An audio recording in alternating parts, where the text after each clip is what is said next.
Bom, pessoal, vamos gravar mais uma aulinha aí, né, para vocês, né? Mais uma aulinha bem light, só que agora de biologia. Então, hoje eu vou falar um pouco de biologia e a gente vai falar de uma coisa interessante, que é a composição química de uma célula. Por que a gente precisa começar falando da composição química da célula? Porque a célula é a unidade básica da vida, então é importante que a gente consiga ter essa percepção e compreender que a célula, ela vai reger tudo. Se você tem uma dor, a dor é a célula. Se você tem uma infecção patogênica, o patógeno está infestando suas células. Se você tem uma intoxicação, suas células estão intoxicadas. Então, de um modo geral, o efeito maior é célula.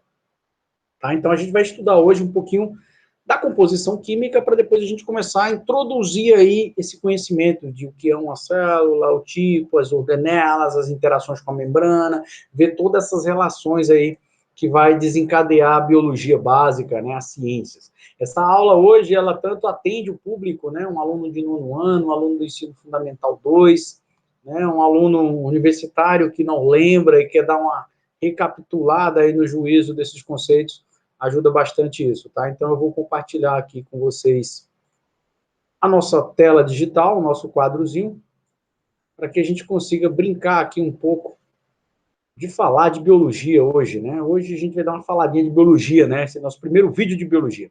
Então, quando a gente fala de célula, então eu vou fazer aqui um esqueminha simulando uma célulazinha, né? Tá aqui a célulazinha, e a nossa célulazinha, ela tem aqui o envoltório membranar, né? Ela tem uma membrana, tá? Então, a nossa célula, ela é a parte básica da vida, né? Então, a célulazinha é a nossa base. Então, quando você está falando na vida, a gente não pode trabalhar aí, deixar de trabalhar essa questão da base, que é a célula, né? É tanto que a gente estuda uma disciplina na universidade chamada de BCM, que é Biologia Celular e Molecular. A gente entende aí como isso funciona, né, de um modo geral. E o aluno, às vezes, tem um medo danado disso, né? Então, de um modo geral, a composição química, a gente vai começar falando primeiro da água, né?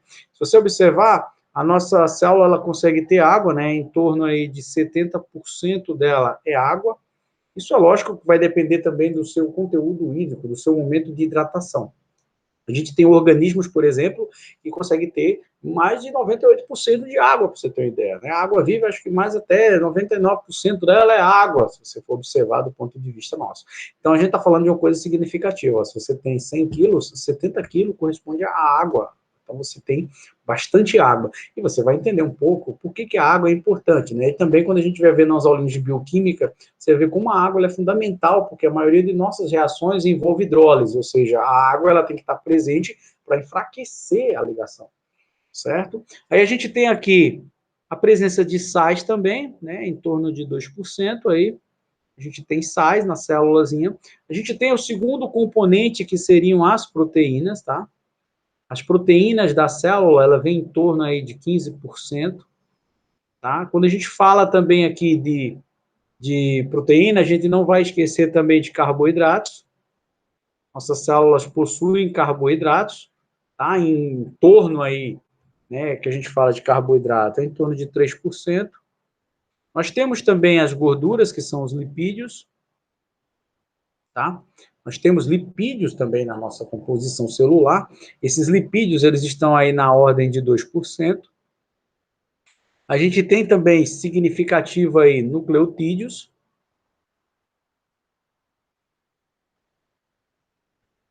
que vai em torno aí de 7%, tá? E aí é lógico que a gente tem aminoácidos, vitaminas, né, que corresponde aí aos demais outras porcentagens que a gente tem, né? Então a gente destaca aqui também as vitaminas, tá?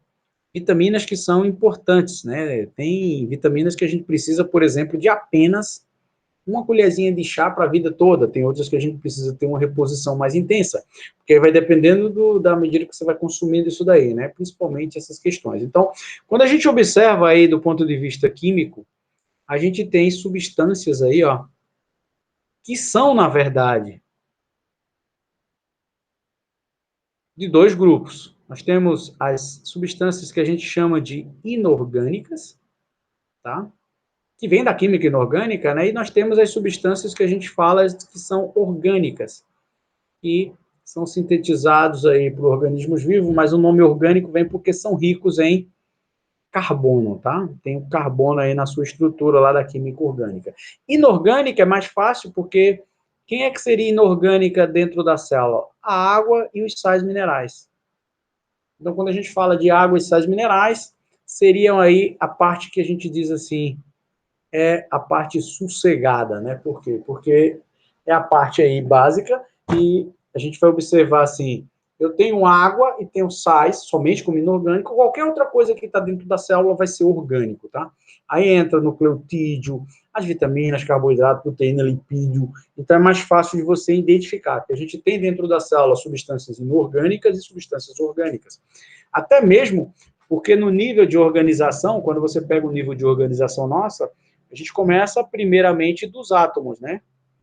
Então, os átomos, eles evoluem, vão formar aí, ó, se combinam, né? Então, vão formar aí moléculas. Quando a gente trabalha, a biologia trabalha assim, né? Então, a gente tem átomos. Esses átomos vão combinar, formando o quê? Moléculas, tá? Essas moléculas, por sua vez, vão formar os orgânulos, né? Que aí, nesse caso seriam aí as organelas, por exemplo. Pode ser uma mitocôndria aqui?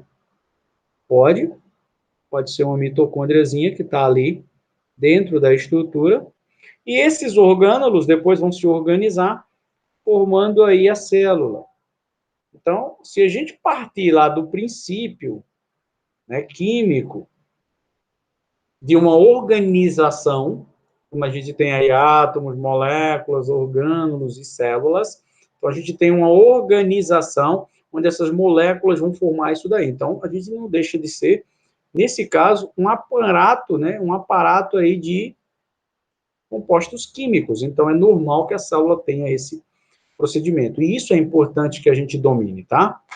Tranquilo? Então, vou passar aqui o slidezinho e a gente vai falar cada componente desse com algumas características básicas, tá? Primeiro que a gente fala é a água. A água, ela é fundamental. Aí você diz por quê? Porque a água ela tem algumas propriedades, né? A água, ela é um solvente. Então, ela está ali dissolvendo tudo que a gente precisa. Ela é importante também, ó, para o transporte, por exemplo, de substâncias presentes aí na célula. Outra coisa, equilíbrio, aí você diz assim, ó, equilíbrio térmico. O que é que ele está querendo dizer com isso? A água ela é fundamental para a nossa célula porque ela vai garantir o nosso equilíbrio químico. Por quê? Porque ele tem um elevado, a água tem um elevado calor específico. Vamos explicar rapidinho o que seria esse calor específico que ele fala aqui da água. Eu preciso, por exemplo, de 1 caloria para aquecer aqui, ó, 1 grama dessa água para cada grau Celsius. Então, eu tenho um alto calor específico. A água demora a esquentar, como também demora a esfriar. Isso é importante. Por quê? Porque isso vai garantir que a gente tenha menos variações, tá? Outra coisa, lubrificante. Então, a água ela é um lubrificante, está presente nas articulações, nas estruturas que necessitam disso daí, tá? Outra coisa importante, né? A água, no ambiente, para o ambiente vivo, ele tem uma coisa importante, principalmente na lâmina de água, que é a chamada tensão superficial. Ele cria uma teia na lâmina de água. Isso é lógico que é decorrente das suas pontes de hidrogênio, que a gente vai falar um pouco sobre isso, tá? Então, a água ela tem algumas características que são importantíssimas nisso daí. Então, quando você pega a molécula de água, quem já deu uma estudadazinha de química básica aí, vê que ela é um Vzinho de cabeça para baixo. E ela tem 2 pares de elétrons aqui que são fundamentais. E eles puxam para ele, como o oxigênio é muito eletronegativo, ele puxa, deixando os elétrons concentrados aqui em cima. Então, eu tenho uma molécula que seria uma molécula polar. Então, a água, ela tem polaridade. Outra coisa importante da água é que ela consegue fazer uma coisa interessantezinha aqui, ó, que é uma coisa chamada ponte ou ligação de hidrogênio. A gente usa mais uma ligação de hidrogênio, tá? Então, essa ligação de hidrogênio, ela é uma ligação forte.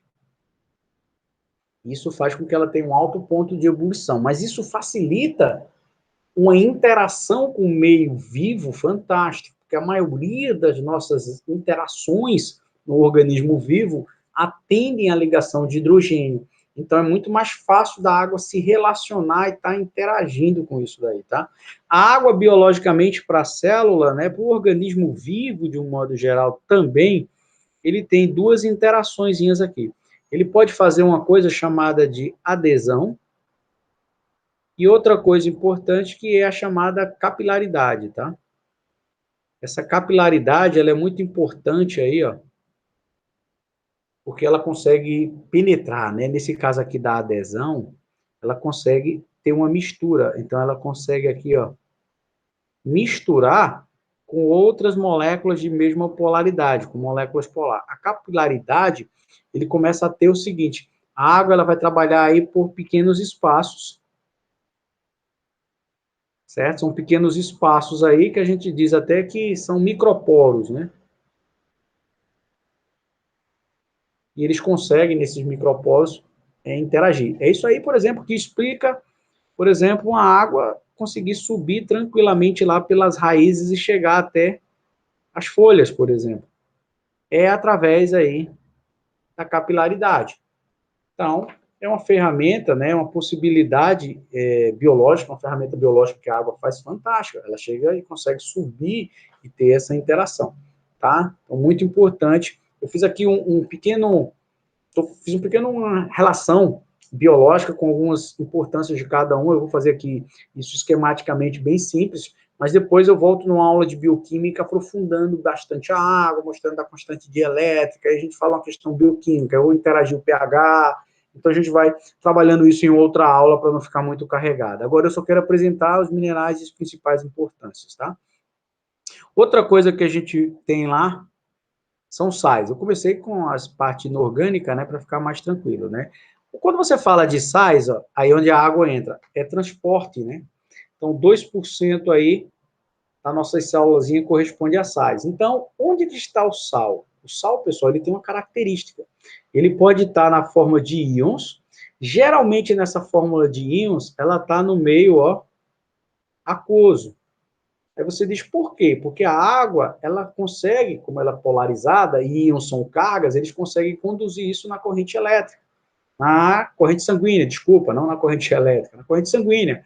Como assim? Os íons, né, que são cargas, eles conseguem interagir naquela região do oxigênio, que é negativo, e dos hidrogênios, que é positivo. Então, a água consegue carregar isso com facilidade. Então, por exemplo, potássio, né, cloro, sódio e outros íons conseguem estar na corrente sanguínea, na forma de íons.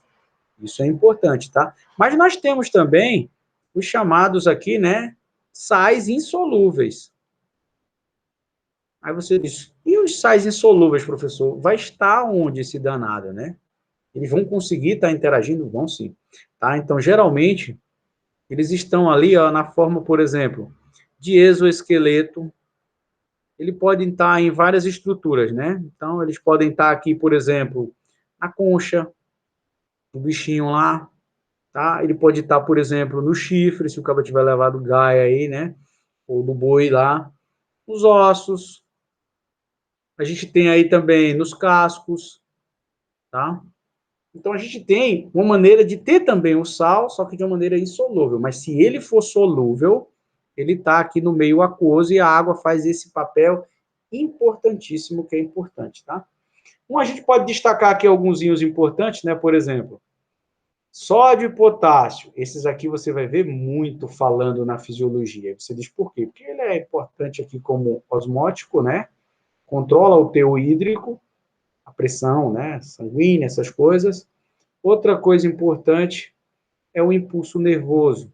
A excitabilidade lá, né? Questão das sinapses, né, nas fendas sinápticas lá, aqueles impulsos, a bomba de sódio e potássio. Então, a gente vai ver muito esses íons aqui, o sódio e o potássio, sendo relacionado nessa parte inicial. Isso é importante que vocês entendam, tá? Outra coisa, outro íon importante que ele pode estar abordando aí nos vestibulares é o cálcio. Aí você diz, por quê? Cálcio, pessoal, é um íon comum. A gente sempre precisa. A gente está falando aqui de macronutrientes, que são os que a gente precisa em maior quantidade, não um micronutriente, que é pequeno, que precisa em menor quantidade. A gente está falando dos que a gente mais tem questões relacionadas, tá? Então, a gente pode falar aqui, ó, contração muscular, ele é importante no mecanismo, né? A gente vai estudar depois essas partes nas rotas todas, na contração muscular, é importante coagulação. A gente tem aqui também, ó, nesse caso, ossos, é importante. Os nossos dentes, tem calcificações, então é importante a gente trabalhar esses íons aí. Quando a gente fala de ferro, o ferro mais 2, tá? Que é o ferro biológico, tá? Ferro mais 2. O mais 3 ele dá problema que ele não consegue sair bem lá as coisas. A gente vai lembrar logo de hemoglobina, né? Que é uma proteína presente nas hemácias. A hemoglobina aí é responsável por transportar oxigênio e gás carbônico. A gente tem também, ó, a gente lembra do magnésio. Por que eu estou colocando esses que são os mais lembrados, os mais importantes? Porque são que são cobrados, de um modo geral. Aí a gente vai lembrar que ele está presente aonde? Lá na clorofila. E ele é muito importante no processo de fotossíntese, que é uma coisa que é bastante cobrado, porque é um mecanismo na qual o indivíduo ele faz aí o metabolismo para produzir, por exemplo, matéria orgânica para jogar isso no ecossistema. Então, isso é importante. E aqui a gente fala um pouco do iodo, né? Quem não conhece o iodozinho aqui, ele está falando principalmente na questão hormonal, em hormônios. Tá? E esses hormônios aqui é importante para a glândula tireoide, tá? E onde é que a gente vai encontrar bastante isso no dia a dia, o iodo, né? Geralmente o iodo ele está acrescentado no sal de cozinha. Ele é colocado lá para que você tenha acesso a isso daí. Então, quando a gente trabalha esse mecanismo, a gente precisa entender essas coisas mais gerais, né? Por quê? Porque cada nutriente desse tem a sua contribuição. Eu vou falar agora dos compostos que a gente diz orgânicos, tá? Então, a gente vai falar um pouquinho aqui dos orgânicos, que são os compostos que estão ricos aí em carbono de um modo geral, né? Então, a gente começa falando aqui, inicialmente, né, primeiramente, do carboidrato.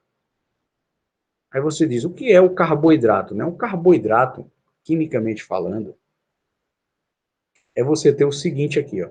Um carboidratozinho, a gente vai ter, na jogada, carbono como se tivesse hidratada, como se você tivesse um hidrato de carbono. E esse N aqui, ele vai variar de 3 a 7 carboninhos aí. Tá? Então, é um hidrato de carbono, ou carbono hidratado, ou carboidrato, ou açúcares, de um modo geral, né? Então, a gente tem aqui a função.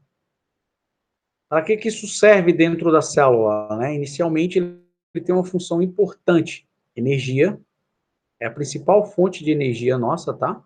Então, quando a gente fala de função, a gente tem que lembrar isso. Ele também é importante do ponto de vista estrutural,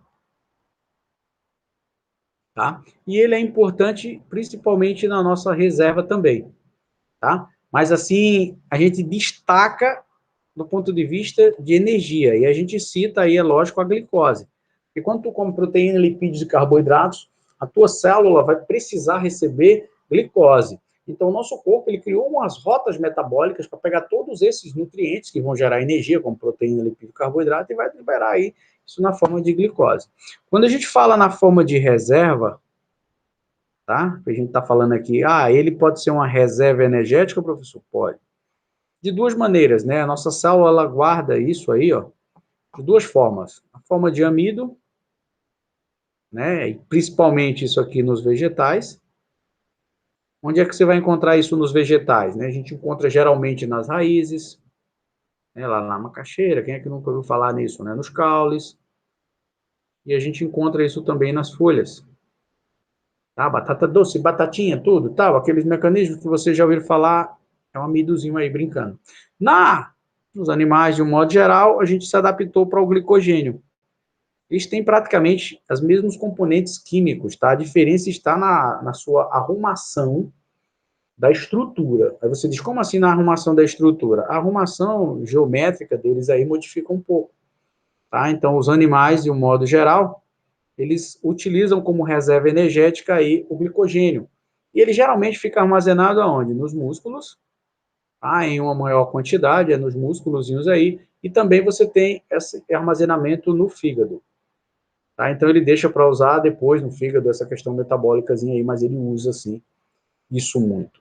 Outra coisa que a gente trabalha são os lipídios. ou gorduras, como vocês queiram falar aí, tá? Outra molécula importantíssima também, né? Tá lá presente aí na nossa dieta, os lipídios. É lógico que a gente tem que trabalhar gorduras que sejam saudáveis, né? Quimicamente falando, a gente tem aqui, ó, ácido graxo, que é um ácido carboxílico, para quem já estudou química orgânica, e glicerol, que é um álcool. Essa é a composição química, por exemplo, das gorduras. Aí, tem função também? Tem. Tem uma função, né? E é uma função importante. Primeiro, porque é um dos principais componentes da membrana, né? Principalmente na membrana, tá? Tem outras funções? Tem. Ele protege, ele ajuda a manter a temperatura do corpo, e tem outras coisas, mas a gente vai começando com isso aí por mais um tempo. A gente destaca a sua abundância na membrana. Você pegar a membrana plasmática, ela tem lipídio aí, né? Então, ele tem aqui, ó, esses lipídios aqui, que são chamados de fosfolipídios, que eles têm uma característica importante, tá? Eu vou tentar representar ele aqui como uma cabecinha de prego dessa aqui, ó. Então, ele tem uma região aqui que é polar, e eles têm uma regiãozinha aqui que é apolar. Isso é fundamental, porque ele consegue reconhecer moléculas na membrana que chegam com polarização ou não. E eles são também importantes para as chamadas aí vitaminas, tá? Ele chama aqui de lipossolúveis, tá? Existem vitaminas que precisam de gorduras no nosso organismo ou na membrana para poder ser absorvida, como é o caso da vitamina A, a vitamina D, da E e da K. A gente consegue ter essas informações que são importantes a nível de lipídios, tá? Quando a gente fala agora, vou mudar aqui o slide, tá? Quando a gente fala proteína, proteínas a gente já tem uma coisa mais significativa. Você diz por quê? Porque proteína aqui nada menos é do que, ó, a gente tem aproximadamente 15% da danada da proteína, mas você diz por quê? O que é uma proteína? Uma proteína nada menos é do que um polímero de aminoácidos. Então, você tem vários aminoácidos aí juntos, tá? E esses aminoácidos vão ser fundamentais. Por quê? Porque esses aminoácidos aí, eles vão formar as proteínas que a gente precisar. Quem é que vai coordenar isso? O DNA. Vocês vão ver lá que os ácidos nucleicos, a gente tem o RNA que ajuda, junto com o DNA, a coordenar tudo isso daí. Então, a gente vai ter aqui estruturas, o que vai diferenciar é só a combinação entre eles, e a gente tem aí aproximadamente 20 aminoácidos que vão ser aí essenciais, que vão estar aí desencadeando todas as proteínas biológicas, né, aquela que tem uma função, né, mais definida na biologia. Então, falando em função, qual seria a função das proteínas dentro do ambiente celular, né? A proteína aqui, pessoal, é fantástico. Transporte, né? Tudo que é transportado é associado a alguma proteína. Defesa, né? Nossas células de defesa são de matriz proteica. Catalisadora, ou seja, nossas enzimas, tá? Então, a maioria de nossas enzimas, elas entram aqui nessa jogada aí, né? A gente tem transporte, defesa, catalisadora e estrutural. A proteína que faz você ter musculatura, faz você ser aí, ter toda essa região estrutural e que é fantástica a gente desenrolar com isso daí, né? Outra coisa importante que a gente fala também, né, já que a gente está falando dessas coisas, são as vitaminas. As vitaminas também são compostos orgânicos, tá? Muito comum aí nas frutas, né? E leguminosas, de um modo geral, eles são ricas, né? O prato, quanto mais colorido, mais rico de vitaminas. E ele é um composto, né, orgânico, que é um composto que a gente diz assim, como principal função são coenzimas, tá? Então, eles auxiliam as enzimas a funcionar. Então, nesse caso aqui, eles vão auxiliar muito a gente no nosso metabolismo. Por isso que diz assim, vitaminas é importante porque vai te dar energia, sim, realmente, porque eles vão fazer com que a enzima tenha um sítio ativo muito melhor, né, muito mais funcional se comparado a outras estruturas. Então, a gente tem dois tipos, basicamente, de vitamina. Nós temos a lipossolúveis, né, as lipossolúveis, que a gente fala aí, né, que é o ADEK, A, D, E e K, E a gente tem as vitaminas que a gente chama de hidrossolúveis, tá? O que são vitaminas hidrossolúveis, né? São aquelas que têm solubilidade na água, que é a vitamina C e as vitaminas do complexo B, né? B1, B2, B2, todas aquelas vitaminas que vocês conhecem, certo? Então, muito importante que a gente tenha essa noção química da célula e cada subsistema desse tem importância fisiológica, tá? E aí a gente encerra o nosso debatezinho hoje falando também dos chamados ácidos nucleicos, tá? Esses ácidos nucleicos que a pessoa vê, às vezes ele fica meio, pessoal, professor, esse nome ácido nucleico não é um nome bioquímico porque vem da sua composição.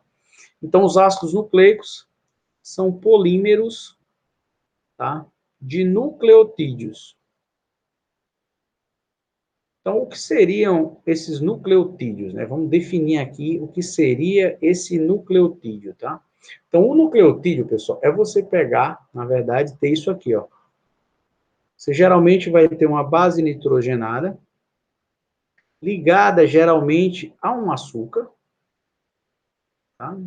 E ligado aqui a um grupo que a gente diz fosfato, tá? É um grupo químico, tá?